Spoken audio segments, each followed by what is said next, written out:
हाँ जी दोस्तों, नमस्कार। स्वागत है आपका आपके अपने चैनल सोनू मिश्रा मैथमेटिक्स में। तो कैसे हैं आप सभी? उम्मीद करता हूं कि आपकी तैयारी बहुत अच्छी तरह की तरीके से चल रही होगी। तो चलिए, इसी बीच आज के वीडियो में मैं आपको आपकी तैयारी में एवरेज के दो बेहतरीन सवालों से तड़का लगाता हूँ। तो लाजवाब एवरेज का दो सवाल आज मैं आपको इस वीडियो में बताने जा रहा हूँ। तो लगातार मेरे साथ बने रहिएगा और अच्छे से पूरा का पूरा क्वेश्चन देखिएगा, अच्छे से कॉन्सेप्ट सीखिएगा। ठीक है? अगर आपका किस्मत ठीक ठाक रहा तो ऐसे क्वेश्चन आपको एग्जाम में मिल जाएंगे। तो चलिए, सबसे पहले सवाल को देखते हैं। सवाल की लंबाई चौड़ाई को देख के बिल्कुल भी डरिएगा मत। ठीक है? बिल्कुल कॉन्सेप्ट का खेल है। और इससे पहले जो मैंने आपको एवरेज का कॉन्सेप्ट पढ़ाया है, मैं उम्मीद करता हूँ आपने निश्चित रूप से पढ़ा होगा। अगर आपने नहीं पढ़ा है तो इस वीडियो के डिस्क्रिप्शन में मैं आपको एवरेज के सारे वीडियोस का लिंक दे देता हूँ। आप निश्चित रूप से देख लीजिएगा। चलिए, फिलहाल इस क्वेश्चन की चर्चा करते हैं। क्या है? कहता है तीन व्यक्तियों ए बी और सी का औसत वजन 60 केजी है। तो जैसा क्वेश्चन में डाटा दे रखा है, मैं चाहूंगा कि नीचे नोट भी करता चलूं। तो चलिए, कहता है कि ए बी और सी तीनों का जो एवरेज है वो है 60। तो आपको पता है कि जैसे ही एवरेज 60 है तो अगर तीनों को मिला दिया जाएगा, ठीक है, जोड़ा जाएगा तो टोटल हो जाएगा कितना? 180। ठीक है, बहुत सिंपल बात है कि एवरेज अगर 60 है, ठीक है, तो टोटल मिला के कितना होगा? 180। ठीक है, चलिए अब पढ़ते हैं आगे क्या कहते हैं। कहता है जब डी इस समूह में शामिल होता है तो औसत वजन 65 केजी हो जाता है। ठीक है, मतलब जब ए बी सी के साथ डी शामिल होता है, डी भी शामिल हो जाता है, तो एवरेज हो जाता है 65। इसका मतलब ये है कि डी तो 65 होगा ही होगा। ठीक है, साथ साथ बाकी ए बी और सी तीनों 65 हो जाता है। मतलब पहले से तो सब 60 है ही, सब में 5 की वृद्धि होगी, तीनों में 5 5 की वृद्धि होगी, तो 5 5 5 15। ठीक है, तो मतलब ये डी जो आया है वो अपने साथ कितना लेके आया है? 80 लेके आया है। बहुत सिंपल कॉन्सेप्ट है, क्योंकि डी 65 तो होगा। ठीक है, ए बी सी के साथ जब डी शामिल होता है तो डी तो 65 होगा ही होगा, साथ साथ ये सब के लिए 5 5 लेके आएगा। तो कितना हो गया? डी की उम्र, डी का वजन कितना? 80 केजी।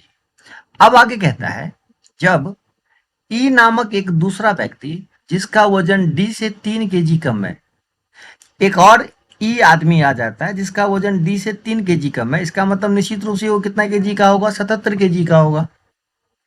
ठीक है, अब कहता है वो एक ही जगह पर इस समूह में शामिल हो जाता है, तो बी सी डी और ई का औसत वजन 67 केजी हो जाता है। तो अब बहुत सिंपल सी बात है, जरा आप ध्यान दीजिए।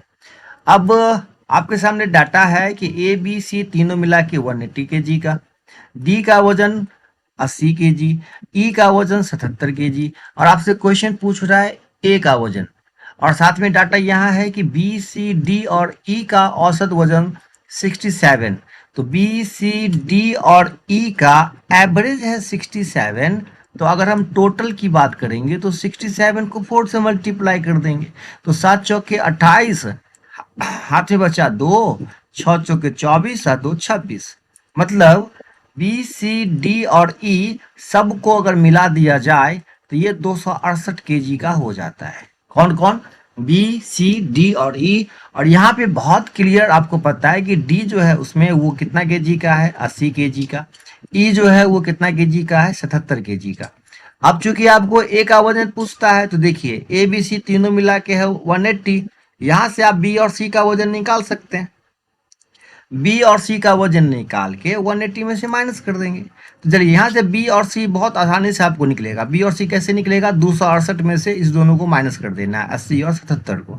तो चलिए 280 सॉरी 68 में से घटा दिया जाए तो 7 तिकान 7, ठीक है, 8 7 15, 157 घटा दिया जाए तो एक हो गया, एक हो गया, एक हो गया। ठीक है, मतलब बी और सी मिलके कितना हो गया? 111। और ए बी सी तीनों मिला के 180। तो 180 में से फिर क्या करेंगे? 111 घटा देंगे। ठीक है, कितना हो गया? 10 में से 1 गया 9। ठीक है, और ये बच गया कितना? 7, 7 में से 1 गया 6, 69 केजी। ये हो गया जी आपका आंसर। ठीक है, मैंने बहुत आराम आराम से घटाया है ताकि आपकी समझ में आ जाए। आप अपने गति का इस्तेमाल करें और धनाधन धनाधन गुना करें, धनाधन धनाधन घटाएं। ठीक है, चलिए, ये मेरी आदत है कि हम बहुत आराम आराम से घटाते हैं ताकि बच्चों को समझने में किसी प्रकार की दिक्कत ना हो। चलिए, अगला क्वेश्चन क्या कहता है? बिल्कुल ये भी कॉन्सेप्ट का खेल है। इस क्वेश्चन में पहले ध्यान से सवाल को पढ़ते हैं, जो डाटा इंपोर्टेंट है उसको नोट करेंगे, फिर काम करते जाएंगे। कहता है 18 संख्याओं का औसत 42 है। ठीक है, ध्यान से केवल आप सुनते चलिएगा। 18 संख्या है जिसका औसत है 42, मतलब जितने भी संख्याएं हैं 1 से लेकर 18 तक, ठीक है, वो सब का सब कितना है 42। इस प्रकार आप सोचिए कि हर संख्या का वैल्यू 42 42 42 42 42 42। ठीक है, अब कहते हैं कि अंतिम 10 संख्याओं का औसत 40 है और पहली 5 संख्याओं का औसत 44 है। तो सातवीं संख्या छठी संख्या से 6 कम और आठवीं संख्या से 7 कम है। तो छठी और आठवीं संख्याओं का औसत क्या होगा? देखिए, इस क्वेश्चन में आपको जरा ध्यान से मेरी बातें सुनने की आवश्यकता है। आप ध्यान से सुनिए। देखिए, 18 संख्या है, ठीक है, एक से लेके कितना संख्या मान लीजिए 18, 1 से 18, और 18 संख्या में सबको दिया गया है कितना 42 42 42। ठीक है, तो हर संख्या 42 तो होगा ही पक्का। ठीक है, उसमें से 3 संख्याएं, छठी संख्या, सातवीं संख्या और आठवीं संख्या, इन 3 संख्याओं को जिक्र नहीं किया गया है। लेकिन आपको देखा गया यहाँ पे कि पहली 5 संख्याओं का औसत कितना दिया गया है 44। तो एवरेज में क्या होता है मैं आपको बता दूं कि एवरेज में कोई संख्या अगर कमी होती है, ठीक है, तो उसका जो बाकी बचा होता है ना, जैसे यहाँ पे एवरेज का कितना है 40 है, इस सब में कितनी की कमी है 2 की कमी है, तो वो ये सारा संख्या क्या करेगा माइनस करेगा। ठीक है, इनका जो घटा हुआ है ना ये पूरा करेगा। मैं फिर से रिपीट करता हूं कि अगर किसी संख्या में कमी होती है ना एवरेज में, ठीक है, तो बाकी संख्या क्या करता है इसकी पूर्ति करता है। जैसे जरा ध्यान से सुनिए, मैं ये कहना चाह रहा हूं कि अंतिम 10 संख्याओं का औसत 40 है। तो 3 संख्या तो सबके पास 42 42 है ही, छठा सतमा और अठवां के पास। तो 42 दिया कितना हो गया भाई 142 दिया 126, ठीक है ना, 126, ये तीनों मिला के 126 तो होगा ही होगा। बाकी क्या करेगा, ये बाकी जो संख्या है, कितनी संख्या 10 संख्याओं का औसत 40, एक संख्या में 2 की कमी है। एक संख्या में कितने की कमी है 2 की कमी, तो 10 संख्या में 20 की कमी। ये कहेगा कि मैं तुम्हारा पूर्ति कर दूंगा। ठीक है, आपको चिंता करने की आवश्यकता नहीं है, बाकी जो आपका कमी है वो मैं पूर्ति करूंगा।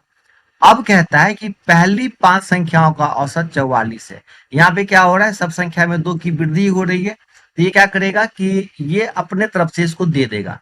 तो एक संख्या में 2 की वृद्धि, तो 5 संख्या में 10 की वृद्धि। ठीक है, तो ये क्या करेगा भाई तू ले ले, मेरे में से ले ले। अब कितना बच गया भाई, ये सॉल्व करने के बाद आएगा 136। ठीक है, 136 ये सॉल्व करके देखिए, 20 माइनस 10 10, 126 प्लस 10 136। तो ये छठी संख्या, सातवीं संख्या और आठवीं संख्या तीनों मिलके हो जाएगी 136। ठीक है, सारा हिसाब किताब करने के बाद छठी संख्या, सातवीं संख्या और आठवीं संख्या तीनों मिला के कितना हो गया 136। अब क्या कहता है, आपसे जरा ध्यान से सुनिए, ये सुनना बहुत इंपॉर्टेंट बात है। देखिए क्या है कि सातवीं संख्या जो है वो छठी संख्या से 6 कम है। तो आपको यहाँ अपने मन से मानना पड़ेगा, छठी संख्या, सातवीं संख्या और आठवीं संख्या। सातवीं संख्या अगर मान लेते हैं हम x मान लेते हैं, तो सातवीं संख्या जो है वो छठी संख्या से 6 कम है। इसका मतलब छठी संख्या क्या है 6 ज्यादा है। ठीक है, और आठवीं संख्या से 7 कम है, इसका मतलब आठवीं संख्या जो है वो x प्लस 7 है। और तीनों को मिला के कितना 136। और आपसे एवरेज किसका पूछता है, छठी और आठवीं संख्या का। तो तीनों मिला के 136, तो x x x कितना हो गया 3x प्लस 7 6 13 बराबर 136, है ना। अब यहां से आप x की वैल्यू निकालिए एकदम बिल्कुल साधारण तरीके से। तो 3x बराबर कितना हो जाएगा, 136 में से क्या किया जाएगा 13 घटा दिया जाएगा। 3x बराबर कितना बचेगा 3 2 1, और यहाँ से x बराबर कितना हो गया 41। तो x बराबर 41 मतलब सातवीं संख्या 41। ठीक है, सातवीं संख्या 41, छठी संख्या कितना 47। ठीक है, और आठवीं संख्या 48। आपसे किसका एवरेज पूछता है, छठी और आठवीं का। तो 47 प्लस 48 बटा 2, तो 8 7 15 का 5, हाथ में बचा 1, 4 4 8 1 9, 95 का आधा। 95 का आधा कौन होगा भाई 47.5। यही होगा जी आपका आंसर। ठीक है, तो उम्मीद करता हूं कि ये दोनों जबरदस्त क्वेश्चन आपके समझ में आ गया होगा। समझ में आ गया तो निश्चित रूप से कमेंट करके बताइएगा, ठीक है। नहीं समझ में आया फिर भी कमेंट करके बताइएगा। ये वीडियो कैसा लगा जरूर बताइएगा, ठीक है। फिर मिलते हैं अगले वीडियो में, तब तक के लिए टाटा बाय।